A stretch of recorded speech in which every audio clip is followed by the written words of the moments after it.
Noong March 8, 2014, bandang 12:41 a.m., lumipad mula sa Kuala Lumpur International Airport sa Malaysia ang Malaysia Airlines Flight 370. Sakay ang 239 katao.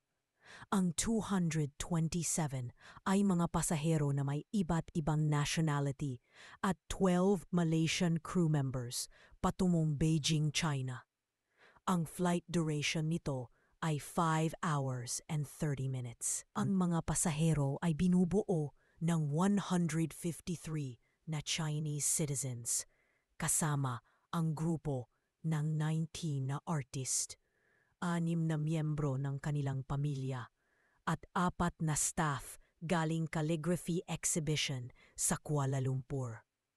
Ang 38 na pasahero ay mga Malaysian at ang natirang pasahero ay nanggaling sa 12 bansa, kasama ang 2 Iranian gamit ang nakaw na Austrian at Italian na pasaporte. Ang eroplanong kanilang sinasakyan ay isang Boeing 777-2H6ER na isa sa pinakaligtas at pinakamodernong sasakyang panghimpapawid sa kanyang panahon.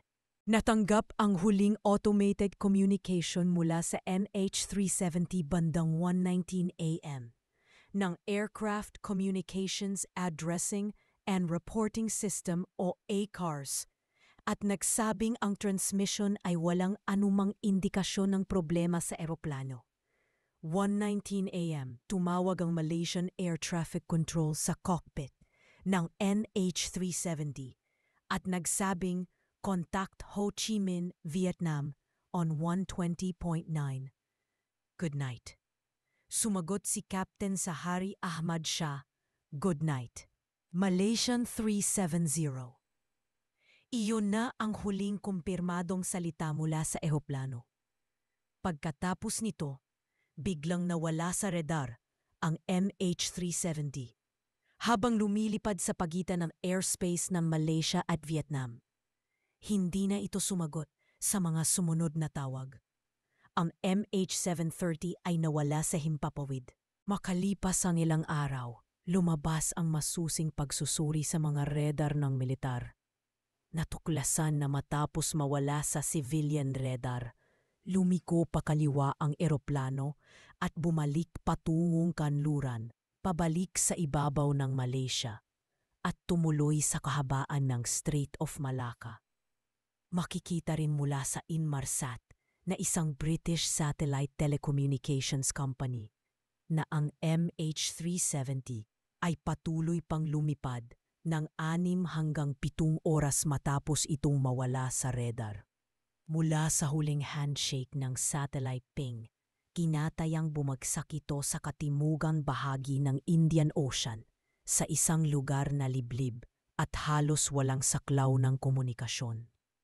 Mula taong 2014 hanggang 2017, nagsagawa ang Malaysia, Australia at China ng pinakamalawak at pinakamahal na operasyon ng paghahanap sa kasaysayan ng aviation na umabot sa mahigit $100 milyong mula sa 1,000 mahigit na contributors. Ginamit ang submarines, sonar, deep-sea drones at mga barko upang hanapin ang eroplano sa ilalim ng dagat.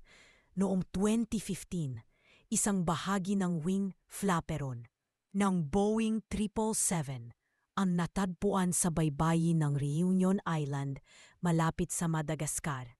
Sinundan ito ng iba pang mga debris mula sa Indian Ocean na kinilalang bahagi ng MH370. Ngunit ang pangunahing bahagi ng fuselage, black box, flight data recorder at cockpit voice recorder ay hindi kailanman natagpuan. Sa kawalan ng matibay na ebidensya, nagsulputan ang mga teorya.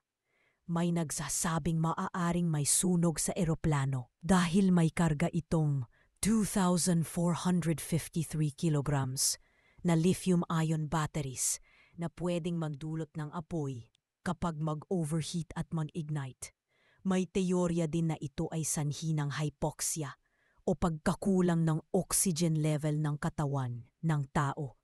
Kaya ito ang dahilan sa pagkawalang malay ng mga crew at pasahero sa loob ng passenger compartment at ng flight deck at napalipad ang eroplano sa autopilot hanggang maubusan ito ng gasolina. Pilot involvement. Ang isa sa pinakapinag-uusapang teorya ay may kinalaman sa pilotong si Captain Zahari. Base sa isang flight simulator sa kanyang bahay, natuklasan ng mga investigador na ilang linggo bago ang insidente ay may ginawang simulation si Captain Zahari na ang ruta ay papunta sa Timog Indian Ocean na katulad ng posibleng ruta ng MH370. May teorya din na may hijacking o sabotahe ang nagaganap at may mga nagsasabing maaaring may nagnakaw o nagpabagsak sa eroplano dahil may sakay ito na 2 pasaherong Iranian na gumagamit ng peking pasaporte. Ngunit walang hininging ransom o political demands na lumabas. Noong July 30, 2018, inilabas ng Malaysian government ang huling ulat. Ang sanhi ng pagkawala ay hindi pa rin matukoy ng may katiyakan. Aminado ang mga opisyal na hindi nila alam kung ano talaga ang nangyari at kailangan pang mahanap ang eroplano upang makabuo ng konklusyon. Hanggang sa ngayon, patuloy ang sigaw ng mga pamilya ng mga nawawala. Gusto nilang malaman kung ano ang tunay na nangyari sa kanilang mga mahal sa buhay. May mga pribadong grupo at international investigators na patuloy pa rin sa pagsusuri at paghanap. Ang pagkawala ng MH370 ay isa sa pinakamalalim na misteryo sa kasaysayan ng avyasyon.